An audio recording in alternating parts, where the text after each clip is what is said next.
Olá, seja bem-vindo ao canal do YouTube do Planeta Verde. Eu sou o Fabiano Melo e ao meu lado está a doutora Alexandra Aragão, que é professora de Direito da Universidade de Coimbra e que está participando aqui em São Paulo do 10º Congresso de Língua Portuguesa e de Língua Espanhola. Doutora Alexandra, alegria recebê-la aqui conosco no Planeta Verde. Eu gostaria que a senhora pudesse abordar aí o tema, a sua intervenção no 10º Congresso Brasileiro de Língua Portuguesa e Espanhola. Obrigada, boa tarde. É também uma honra estar aqui, é o segundo ano que venho e a minha intervenção foi enquadrada no painel sobre a responsabilidade no século XXI. Eu intitulei a minha intervenção a Responsabilidade Ambiental no Antropoceno. Tentei explicar que estamos numa nova era geológica que se sucedeu ao Holoceno, chama-se o Antropoceno, em que o homem é a maior força transformadora do planeta e isso faz com que haja uma responsabilidade muito maior agora por qualquer atividade suscetível de causar danos ao ambiente. Aquilo que eu fiz então foi uma espécie de radiografia da responsabilidade ambiental nesta nova época do Antropoceno e tentando identificar quais as características principais da responsabilidade ambiental. Agrupei-as depois por ordem alfabética num glossário e depois tentei organizar os termos do glossário a partir de conceitos agregadores. A responsabilidade ambiental no Antropoceno entendemos que é agora uma responsabilidade complexa, uma responsabilidade alargada, uma responsabilidade prospectiva, ou seja, tem uma série de características que depois se decompõem em microcaracterísticas que nos permitem compreender melhor os fenómenos complexos da realidade hoje em dia, que é a responsabilidade ambiental. Então, no final, eu tentei mostrar para a plateia, vamos ver se isto dará os seus frutos ou não, formas de agregar estes conceitos e de os mostrar em termos gráficos através de matrizes e através de teias de conceitos de responsabilidade que nos permitem ver as inter-relações entre as várias formas de responsabilidade para daí retirar consequências jurídicas quanto à responsabilização dos atores jurídicos, dos atores sociais, dos atores económicos, porque todos eles contribuem para a degradação do planeta. Ok.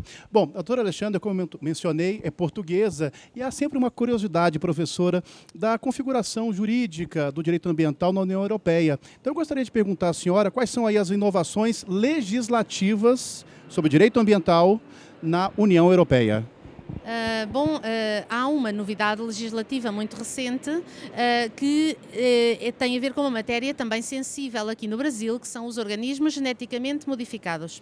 Até agora, a União Europeia tem tido uma atitude algo permissiva, algo tolerante em relação aos organismos geneticamente modificados, a ponto de levar a tribunal, o nosso Tribunal de Justiça da União Europeia, que fica sediado no Luxemburgo, vários Estados, como por exemplo a Áustria e a Polónia, porque não permitiam no seu território o cultivo de organismos geneticamente modificados.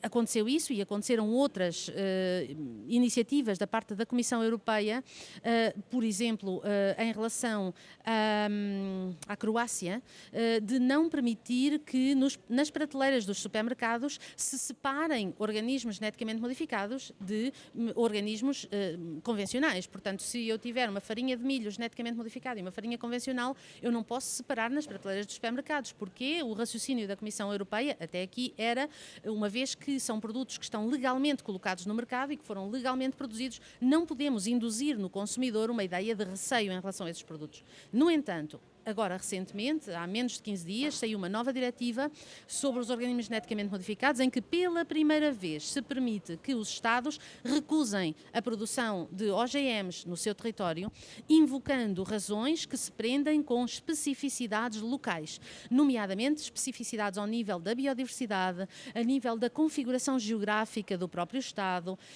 Por acaso não há referência às especificidades culturais, mas, como a diretiva refere, nomeadamente biodiversidade e questões geográficas, então podemos dizer que é uma lista não exaustiva de argumentos que os Estados podem invocar para recusar a produção agrícola de organismos geneticamente modificados. E, enfim, estou esperançosa que os Estados aproveitem agora esta oportunidade para, se quiserem, e nomeadamente os dois Estados que já o tinham feito e que foram julgados pelo Tribunal de Justiça e perderam no Tribunal quando recusaram os OGMs, que foi a Áustria e a Polónia, e que esses Estados possam agora dar o passo legislativo de dizer muito muito bem, finalmente vamos exercer o nosso direito de autodeterminação, digamos assim, e recusar a produção de OGMs no nosso território.